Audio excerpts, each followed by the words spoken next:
Imagínate esto, te quitan tu casa, tu ropa, tu nombre, y te ponen un número tatuado en el brazo. Tu esposa, tus papás, tu hermano, no sabes si están vivos o muertos. Estás muerto de hambre, hace frío, y cada día podría ser el último. Y aún así, este hombre dice que encontró una razón para seguir vivo. No porque las cosas mejoraran, sino porque descubrió algo que ni el peor campo de concentración de la historia le pudo quitar. Hoy vamos a hablar del libro que millones de personas dicen que les salvó la vida. Literal. El hombre en busca de sentido, de Viktor Frankl. Y te voy a advertir algo antes de arrancar. Quédate hasta el final, porque la última idea de este libro es la que de verdad te va a cambiar cómo ves tus problemas. Todo lo anterior es solo el camino para llegar ahí. Empecemos. Antes de meternos en la historia, hay que entender algo. Viktor Frankl no era un preso cualquiera.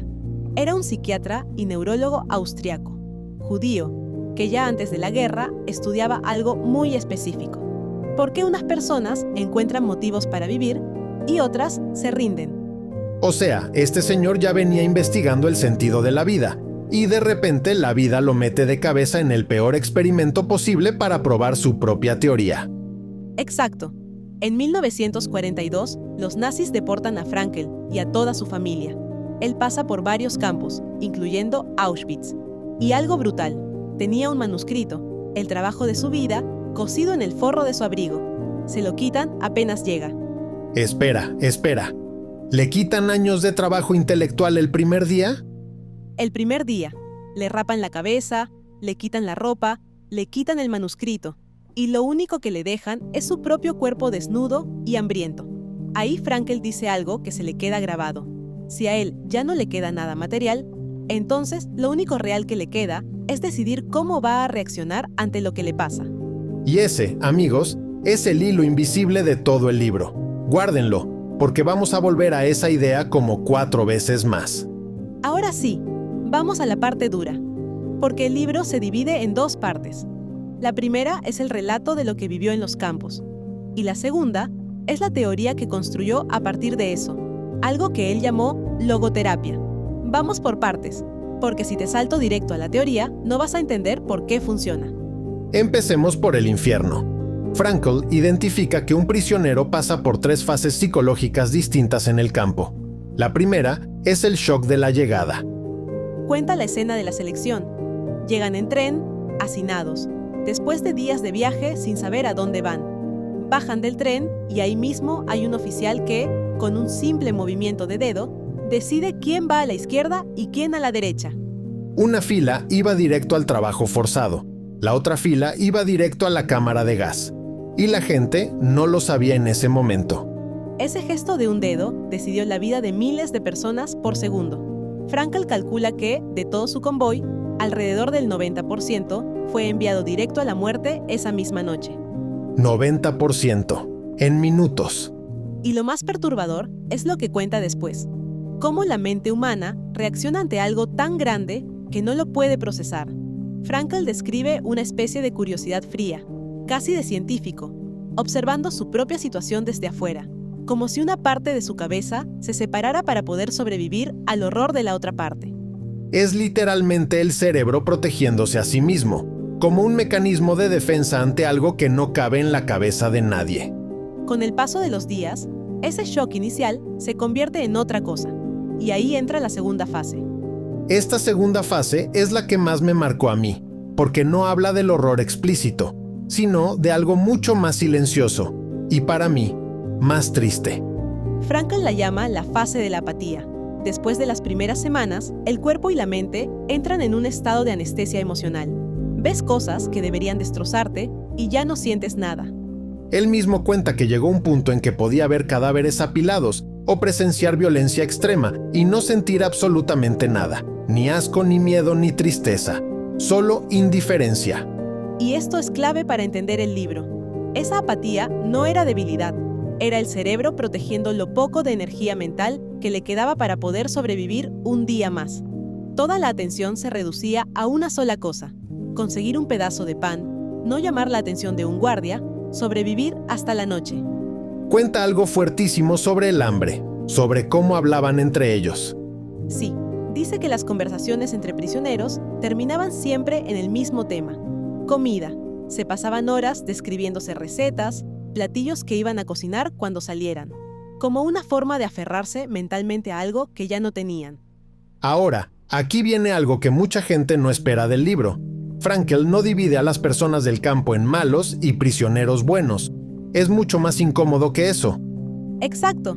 Él cuenta que había guardias crueles, sí, pero también había guardias que, en secreto, compartían su propia comida con los prisioneros o los trataban con algo de humanidad. Y del otro lado, también había prisioneros, los llamados capos, que trataban a otros prisioneros peor que ellos mismos, a cambio de privilegios. O sea que el libro te está diciendo algo incomodísimo, que el bien y el mal no dependen del uniforme que traigas puesto, dependen de la persona. Frankl lo resume diciendo que en este mundo hay solo dos razas de hombres, la raza decente y la raza indecente. Y esas dos razas están en todos lados, en todos los grupos. Fuerte, muy fuerte. Y aquí es donde entra una de las partes más humanas de todo el libro. Porque en medio de todo este infierno, de todo este sistema diseñado para destruir la dignidad de una persona, Frankl encuentra algo que lo mantiene con vida. Y no es comida, ni descanso, ni la promesa de libertad. Es una imagen mental, y te la vamos a contar ahora. Una madrugada, caminando en fila hacia el trabajo forzado, arrastrando los pies en la oscuridad, muerto de frío, con hambre, sin saber si su esposa seguía viva, Frankl empieza a pensar en ella, en su rostro, en su voz, en conversaciones que tuvieron. Y dice algo que a mí se me quedó grabado, que en ese momento entendió una verdad que muchos grandes pensadores han dicho de otras formas, que el amor es la meta más alta a la que puede aspirar un ser humano. Y aquí viene lo que de verdad importa. Él no sabía, en ese momento, si su esposa seguía viva, y dice que en realidad no importaba, porque el amor que sentía por ella en su mente, el simple hecho de poder evocarla, de conversar con ella en su cabeza, ya le daba una razón para seguir caminando, para seguir soportando. Está diciendo que el amor te sostiene incluso sin la certeza de que la otra persona siga existiendo. Exacto, porque para Frankl, la salvación del hombre está en el amor y a través del amor.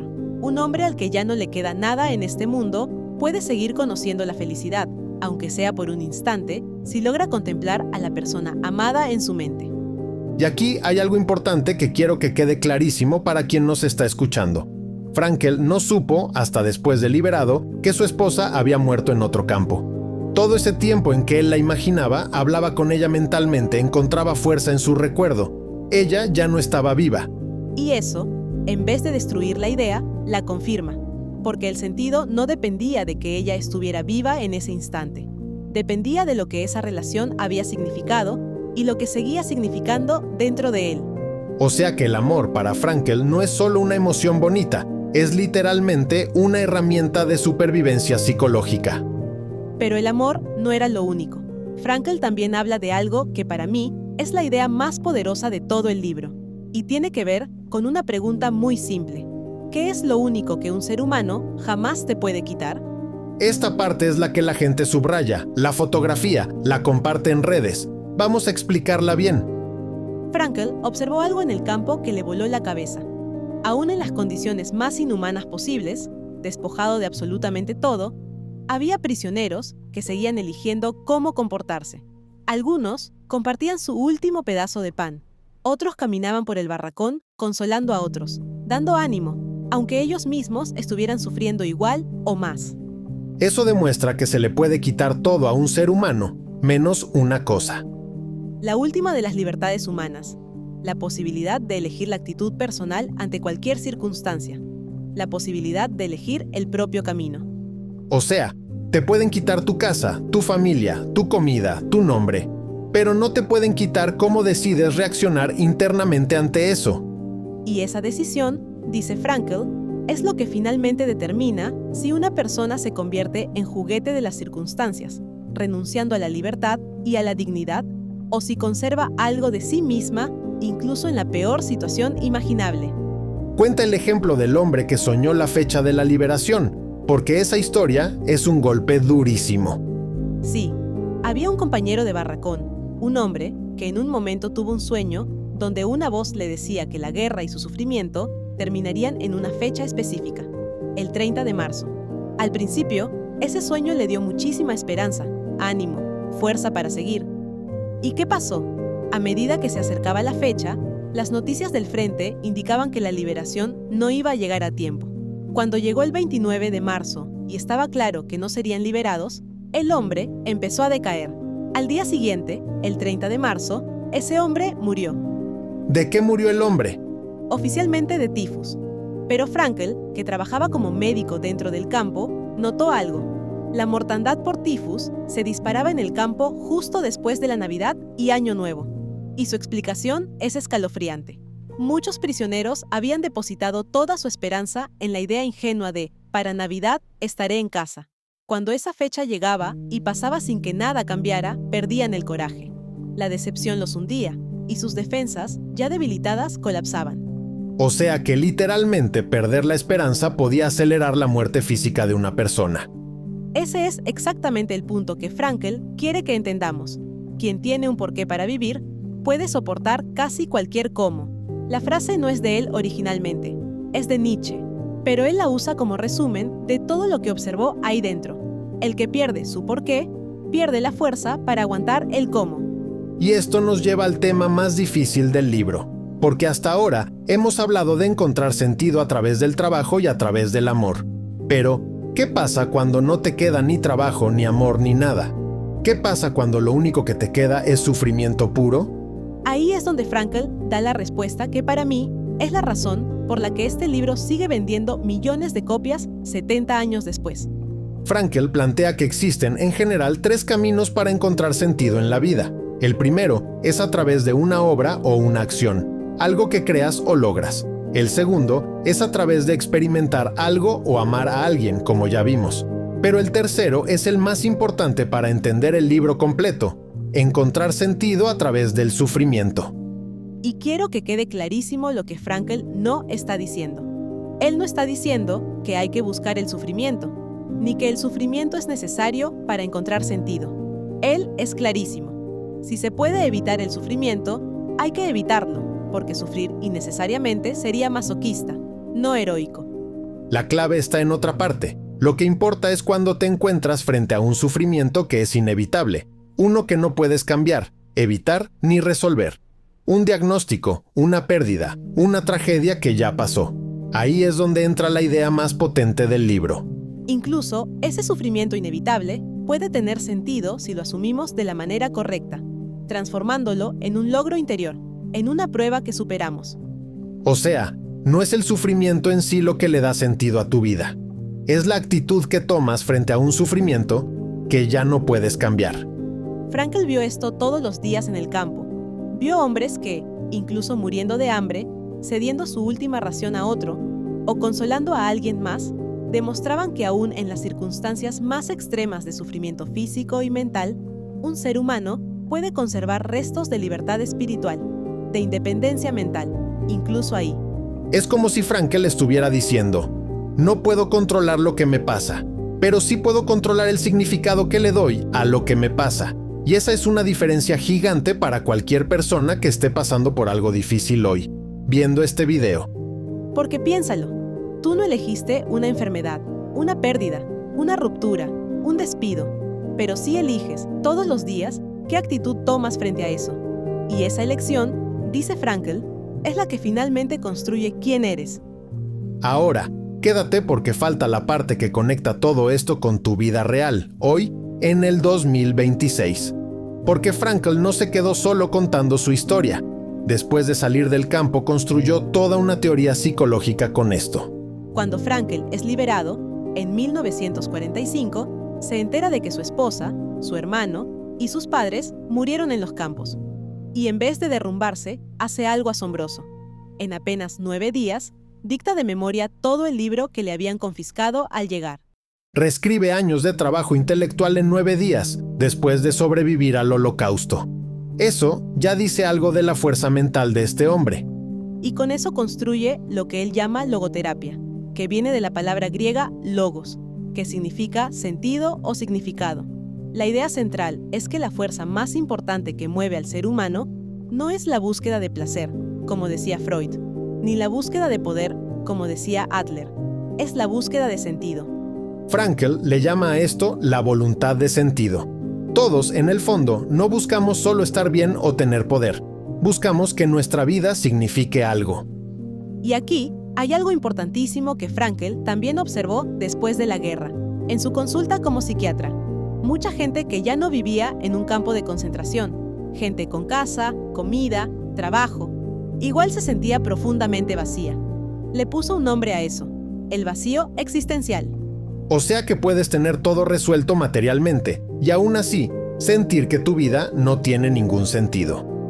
Exacto, y describe algo que llamó la neurosis del domingo, esa sensación de vacío que le llega a la gente cuando termina la semana laboral.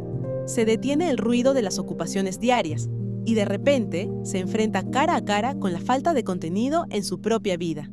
Uf, eso le pega a mucha gente que nos está escuchando ahorita, seguro. Y la propuesta de Frankl no es una fórmula mágica ni una receta de 10 pasos. Es más simple y más profunda. La vida no te debe un sentido general y abstracto. Cada persona tiene una misión específica y única, que solo ella puede cumplir. La pregunta no es, ¿cuál es el sentido de la vida? En abstracto. La pregunta correcta es, ¿qué me está pidiendo la vida a mí en este momento específico? O sea que le da la vuelta completa a la pregunta. No eres tú el que le pregunta a la vida qué sentido tiene.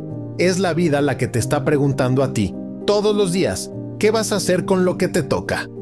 Y creo que esa es la razón por la que este libro sigue funcionando 70 años después, y por la que millones de personas dicen que la salvó en su peor momento, porque no te promete que el dolor se va a ir, te promete algo mucho más real, que incluso en el peor de los dolores, tú sigues teniendo la última palabra sobre lo que ese dolor significa para ti. Frankl sobrevivió a Auschwitz, perdió a toda su familia, le confiscaron años de trabajo, y aún así, salió de ahí para decirle al mundo que la vida, incluso la más dura, nunca deja de tener sentido. Solo hay que estar dispuesto a encontrarlo. Así que la próxima vez que sientas que tu situación es insoportable, que no tiene ningún sentido lo que estás pasando, recuerda esta idea. Puede que no puedas cambiar lo que te está pasando ahora mismo, pero siempre, siempre te queda una última libertad, decidir qué vas a hacer con eso. Si este video te movió algo, coméntanos abajo. ¿Qué es lo que le da sentido a tu vida hoy? Y si quieres que sigamos destripando libros que de verdad te cambien la forma de ver la vida, ya sabes qué hacer. Dale like, suscríbete y activa la campanita, porque la próxima semana viene un libro que te va a doler todavía más. Nos vemos en el próximo episodio.